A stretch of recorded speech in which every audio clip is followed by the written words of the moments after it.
श्रीमते रामानुजाय नमः। यो नित्यमच्युतपदाम्बुजयुग्मरुक्म व्यामोहतस्तदितराणि तृणाय मेने अस्मद्गुरोर्भगवतोऽस्य दयैकसिन्धो रामानुजस्य चरणौ शरणं प्रपद्ये। जय श्रीमन्नारायण, जय जय श्री राधेश्याम।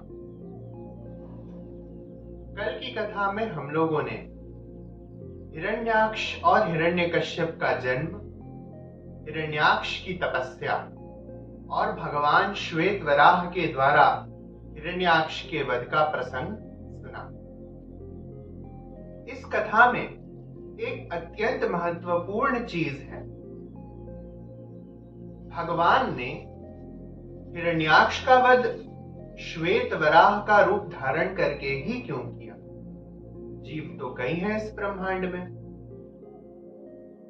बात यह है कि जब हिरण्याक्ष ने ब्रह्मदेव से वर को मांगा, उसने समस्त सृष्टि के जानवरों के नाम तो अवश्य लिए, परंतु हिरण्याक्ष वराह का नाम लेना भूल गया।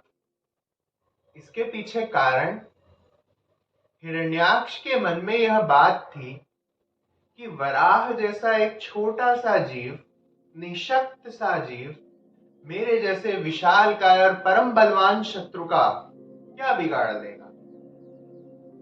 इसी कारण उसके इसी अहंकार ने उसके वरदान में एक रिक्त स्थान छोड़ दिया, जिसे भगवान श्रीमन्नारायण ने उपयोग में लेकर हिरण्याक्ष का वध किया। हमें इससे यह शिक्षा मिलती है कि हमें अपने जीवन में अहंकार में आकर किसी को भी बड़ा छोटा नहीं समझना चाहिए, क्योंकि छोटा कई बार बहुत बड़े कार्य का माध्यम बन जाता है। छोटा जीव कई बार वो कर सकता है जो बड़े बड़े जीव नहीं कर सकते। छोटा व्यक्ति कई बार उन चीजों को सिद्ध कर सकता है जो बड़े बड़े लोग सिद्ध नहीं कर सकते। आज की कथा में हम प्रहलाद महाराज के जन्म का प्रसंग सुनेंगे।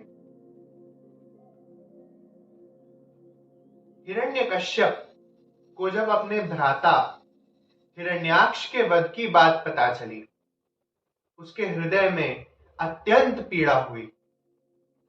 उस पीड़ा में, उस क्रोध में हिरण्यकश्यप ने तत्काल भगवान श्रीमन्नारायण श्री हरि के, श्री कृष्ण के वध का संकल्प किया।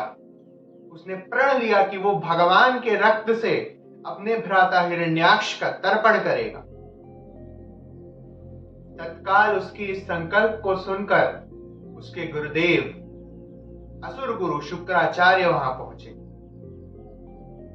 उन्होंने कहा कि हे हिरण्यकश्यप, तुमने भगवान श्री हरि के वध का संकल्प तो ले लिया, परंतु करोगे कैसे?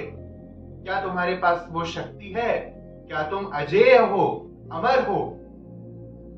हिरण्यकश्यप के पास इन प्रश्नों के उत्तर नहीं थे। उसने अपने गुरु से आगे के लिए मार्गदर्शन मांगा। शुक्राचार्य ने कहा कि हिरण्यकश्यप, तुम्हें यदि अजेय बनना है, अमरत्व का वरदान प्राप्त करना है, तो जाओ प्रजापति सृष्टिकर्ता ब्रह्मा जी की उपासना करो, उनकी तपस्या करो, वो तुम्हें उस वरदान को देने में सक्षम है। हिरण्यकश्यप तपस्या के लिए वन को चला गया। उसने अपनी समस्त इंद्रियों को नियंत्रित करके अपने मन में लीन किया और ब्रह्मा जी का आवाहन करने लगा। जब इस बात का पता देवराज इंद्र को चला, तो उन्होंने सोचा कि है तो एक असुर ही, आज नहीं तो कल अपनी इंद्रियों के वेग में गिर जाएगा। चलो इसकी परीक्षा करते हैं। देवराज इंद्र ने उर्वशी, मेनका, तिलोत्तमा आदि अप्सराओं को हिरण्यकश्यप की तप को भंग करने के लिए भेजा, परंतु असुर होने के बावजूद अपने निश्चय में दृढ़ होने के कारण हिरण्यकश्यप ने उन सुंदरियों की ओर ध्यान तक न दिया। इसके पश्चात विभिन्न प्राकृतिक आपदाएं भेजी गईं देवताओं के द्वारा, लेकिन हिरण्यकश्यप का निश्चय टस से मस न हुआ। अंत में प्रजापति सृष्टिकर्ता ब्रह्मदेव को वहां आना पड़ा। उन्होंने हिरण्यकश्यप को चेतना दी और वरदान मांगने के लिए उससे कहा। हिरण्यकश्यप होश में आकर ब्रह्मा जी को अपने समक्ष देखता है और उन्हें प्रणाम करके उनकी स्तुति करता है। फिर अमरत्व का वरदान मांगता है। ब्रह्मदेव ने कहा कि जो भी जीव इस सृष्टि में जन्म लेता है उसकी मृत्यु सुनिश्चित है, इसलिए अमरत्व का वरदान देय नहीं है, दिया नहीं जा सकता। तो हे हिरण्यकश्यप, कोई अन्य वरदान मांगो। तब हिरण्यकश्यप ने एक अमरत्व तुल्य वरदान मांगा कि उसकी मृत्यु न दिन में हो न रात में, न घर के भीतर हो न घर के बाहर हो, न किसी अस्त्र से हो न शस्त्र से। देव, दानव, मानव, पशु, कीट आदि किसी के द्वारा उसकी मृत्यु न हो। गंधर्व, मातृगण, यक्ष आदि किसी के द्वारा उसकी मृत्यु न हो। यहां तक कि न जीवित से इसकी मृत्यु हो न मृत से इसकी मृत्यु हो। ब्रह्मदेव की रची हुई सृष्टि के किसी भी वस्तु, व्यक्ति, जीव से उसकी मृत्यु न हो। इस वरदान को सुनकर ब्रह्मदेव ने कहा कि ऐसा वरदान आज तक किसी को नहीं दिया गया, परंतु हे हिरण्यकश्यप, तुम्हारे समान तप भी आज तक किसी ने नहीं किया है, तो यह वरदान तुम्हें दिया जाता है। सोच समझकर आचरण करना। हिरण्यकश्यप को उसका मनोवांछित वरदान प्राप्त हो गया। परंतु इसी समय समान काल में दूसरी ओर हिरण्यकश्यप की पत्नी कयाधु अपने भवन में अपने पति के तप की पूर्ति के लिए, उसकी सफलता के लिए भगवान का स्मरण करती थी। जब देवराज इंद्र को यह ज्ञात हुआ कि उसके गर्भ में हिरण्यकश्यप का बीज है, हिरण्यकश्यप का पुत्र है, तो देवताओं को भावी क्लेश से मुक्त करने के लिए देवराज इंद्र तत्काल हिरण्यनगर पहुंचे और हिरण्यकश्यप की पत्नी कयाधु का हरण किया। उसे अपने विमान में बिठाकर वे इंद्रलोक की ओर जाने लगे। मार्ग में ही देवताओं के ऋषि परम तपस्वी श्री नारद जी ने उनका मार्ग रोका और उनसे पूछा कि आप दैत्य रानी कयाधु का हरण किए कहां ले जा रहे हैं।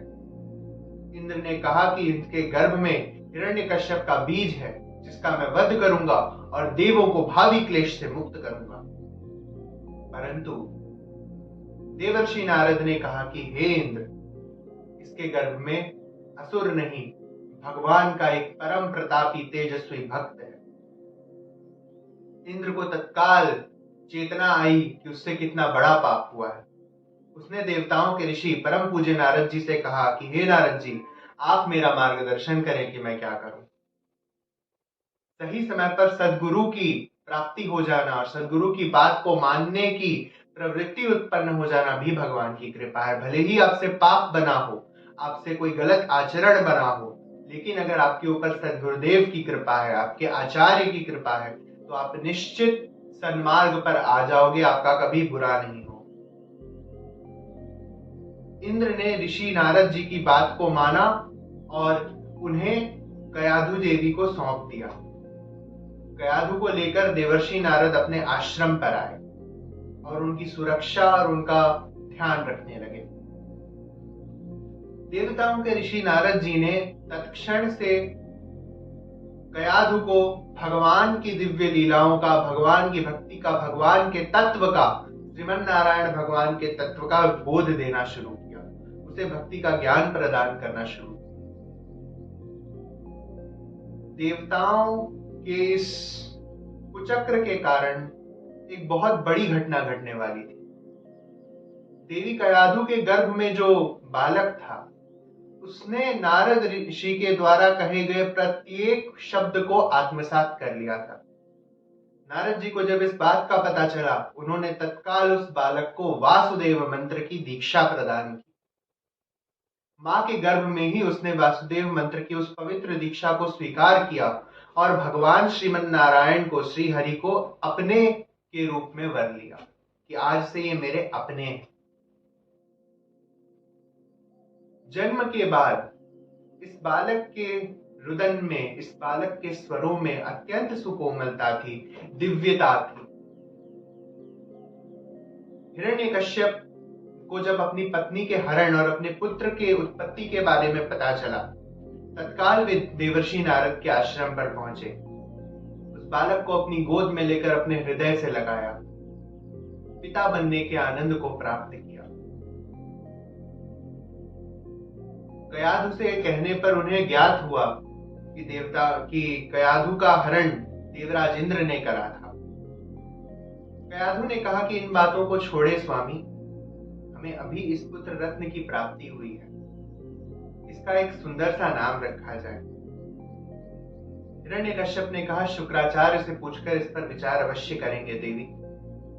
कयाधु ने कहा, गुरुतुल्य नारद मुनि के यहाँ होते हुए, जिन्होंने हमारी आपातकाल में रक्षा करी है, जिन्होंने हमारी उस समय रक्षा करी जब कोई हमारे पास न था, इनके होते हुए हम कहाँ जाएं, किसी अन्य के पास जाएं, आप इन्हीं से नामकरण करवाएं। तत्काल नारद मुनि ने प्रहलाद महाराज का नाम प्रहलाद रखा, क्योंकि जन्म के समय प्रहलाद महाराज की रुदन, उनके शब्द, उनकी दिव्य अनुभूति, हर किसी को उन्होंने आनंद आह्लाद प्रदान किया। इसी कारण उनका नाम देवर्षि नारद ने प्रहलाद रखा। भक्त वत्सल भगवान की जय, भक्तराज प्रहलाद की जय। आज की कथा यहीं पर समाप्त होती है। कल की कथा में हम भगवान श्रीमन नारायण के प्रति प्रहलाद महाराज की भक्ति और हिरण्यकश्यप का इस पर जो बात हुई, हिरण्यकश्यप और प्रहलाद महाराज के बीच में जो बात हुई, उसके बारे में कथा सुनेंगे। आगे की कथा के लिए आप मुझसे जुड़े रहें। कृपया मेरे चैनल गोलोक वैकुंठ को सब्सक्राइब करें, मुझे अपना प्रेम दें, मेरे साथ जुड़कर इस कथा का आनंद लें। इस कथा को अपने मित्रों तक अवश्य पहुंचाएं, क्योंकि भगवान की कथा का आनंद अपने जनों के साथ बैठकर लेने में ही आता है। यो नित्यमच्युत पदाम्बुज युग्म रुक्म व्यामोहतस्तदितराणि तृणाय मेने अस्मद्गुरोर् भगवतोस्य दयैक सिंधो रामानुजस्य चरणौ शरणं प्रपद्ये।